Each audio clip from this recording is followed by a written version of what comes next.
The Synodic Period Interactive Calculator determines the time interval between successive conjunctions of two celestial bodies orbiting a common center.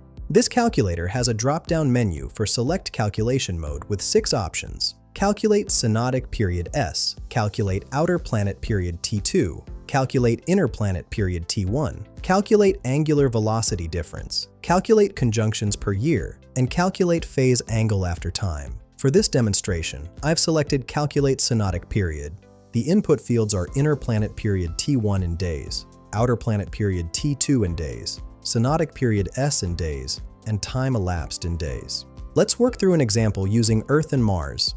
I'll enter 365.25 days for inner planet period T1, representing Earth's orbital period, and 687.0 days for outer planet period T2, representing Mars. After clicking Calculate, the primary result shows 779.88 days, which is the synodic period between Earth and Mars. This converts to 2.135 years. The angular velocity difference is 0.4616 degrees per day, showing how fast Earth gains on Mars. We get 0.468 conjunctions per year, meaning Earth and Mars align roughly every 2 years. This tool simplifies complex orbital calculations for mission planning and astronomical observations. Find the link in the description below.